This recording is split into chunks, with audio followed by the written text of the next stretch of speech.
So today we are going to start the new topic, the past perfect tense. So dear students, it is English class for 9th. So our main topic is grammar.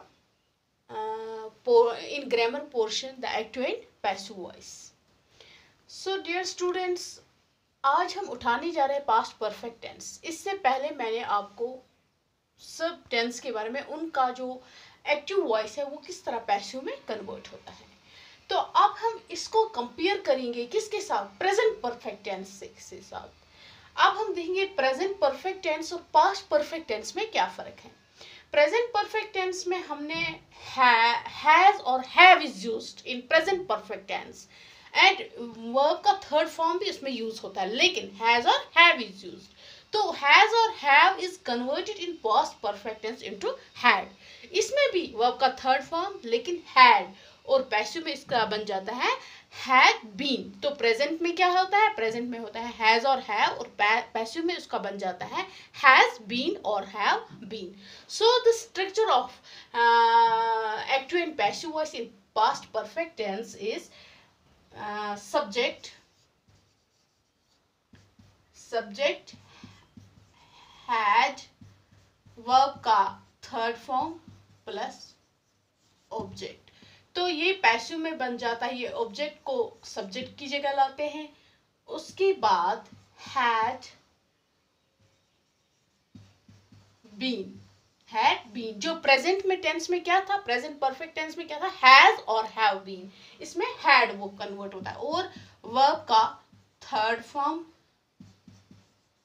Plus by, and जो इसका subject है वो यहाँ पे क्या बन जाता है, हम यही पे सब्जेक्ट ही लिखेंगे कि लास्ट में ये ऑब्जेक्ट बन जाता है.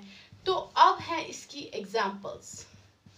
ही हैड,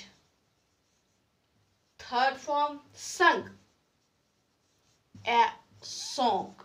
ही हैड संग a song. Here is subject. तो हैड ये पास्ट परफेक्ट टेंस है, उसके हिसाब से हैड हमें यूज करना है. V3 and object.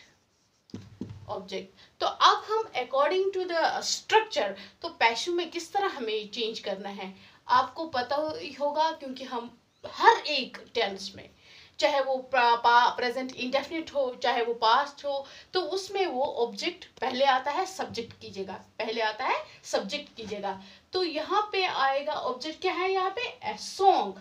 A song structure के हिसाब से ए सॉन्ग हैड बीन, जो प्रेजेंट में हमने क्या यूज किया था, हैज बीन और हैव बीन. यहाँ पे हैव बीन में वो कन्वर्ट होता है संग, वर्ब का थर्ड फॉर्म ही, बाय ही प्रोनाउन, तो ये कन्वर्ट होगा हिम में. ही हम नहीं लिख सकते हैं यहाँ पे. तो ये यहाँ पे क्या बन गया, ये यहाँ पे जो इसका ऑब्जेक्ट था ये सब्जेक्ट बन गया. तो ये वर्ब का थर्ड फॉर्म, जो यहाँ पे सब्जेक्ट था वो क्या बन गया, ऑब्जेक्ट.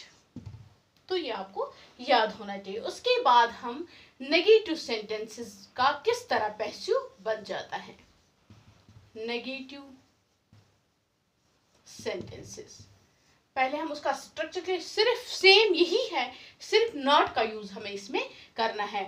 नॉट का हमें यूज करना है. आप देखो एक्टिव वॉइस, तो क्या है, सब्जेक्ट, उसके बाद सब्जेक्ट के बाद हैड, उसके बाद नॉट, वर्ब का थर्ड फॉर्म एंड ऑब्जेक्ट. तो जब वो पैसिव में क्या बन जाएगा, पैसिव में वो बन जाएगा ऑब्जेक्ट को पहले लाते हैं, उसके बाद had, not, negative here means not is used in negative sentences. Not been, verb का थर्ड फॉर्म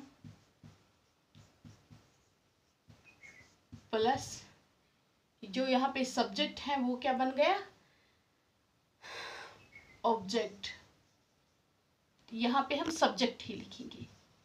इस तरह आपको समझ में आएगा। यहाँ पे मैंने ऑब्जेक्ट लिखा क्योंकि ऑब्जेक्ट को हम सब्जेक्ट की जगह लाएंगे। जो यहाँ पे सब्जेक्ट था वो यहाँ पे हम ऑब्जेक्ट की जगह लेंगे। ये आपको समझ में आना चाहिए। तो अब विद एग्जांपल्स के जरिए आपको समझ में आएगा। Ravi had not sent the message. Ravi had not sent the message. ये सब्जेक्ट है, ये वर्ब का थर्ड फॉर्म है और ये ऑब्जेक्ट है। तो अब जब हम पैसिव में इसको चेंज करेंगे तो क्या बन जाएगा? द message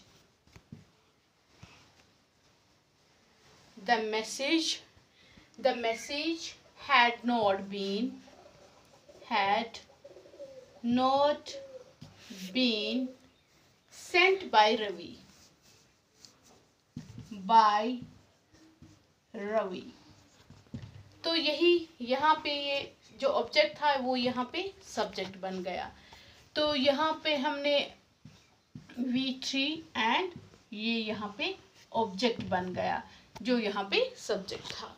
तो अब हम इंट्रोगेटिव सेंटेंसेस में किस तरह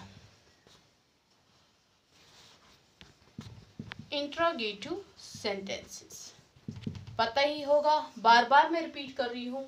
जो इसकी पहचान है वो क्या है? Note of interrogation. अब एक्टिव वॉइस में इसका स्ट्रक्चर क्या है? हैड को हम पहले लाएंगे, उसके बाद सब्जेक्ट। हैड को पहले लाएंगे, उसके बाद सब्जेक्ट, वर्ब का थर्ड फॉर्म और ऑब्जेक्ट। Note of interrogation. उसके बाद जो पैसिव वॉइस का इसका स्ट्रक्चर होगा, हैड चेंज नहीं होगा, वो पहले ही होगा क्योंकि क्वेश्चन ये बन जाता है। उसके बाद ऑब्जेक्ट आता है और बीन वर्ब का third form by subject. Note of interrogation. अब देखो, हैड एग्जाम्पल के जरिए एक्टिव वॉइस की, had Vikram built the house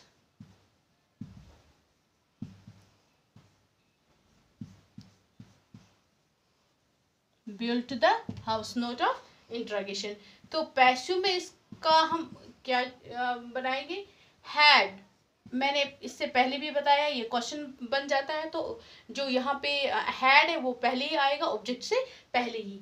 had the house, क्योंकि यहाँ पे जो ऑब्जेक्ट ये था और ये V3 था और ये इसका ये यहाँ पे सब्जेक्ट था, तो ये यहाँ पे ऑब्जेक्ट। अब ऑब्जेक्ट को इसी तरह, लेकिन हैड के बाद, had the house,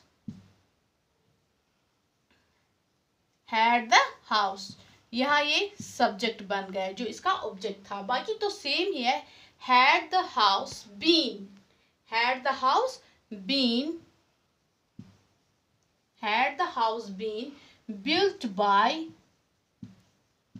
built by Vikram.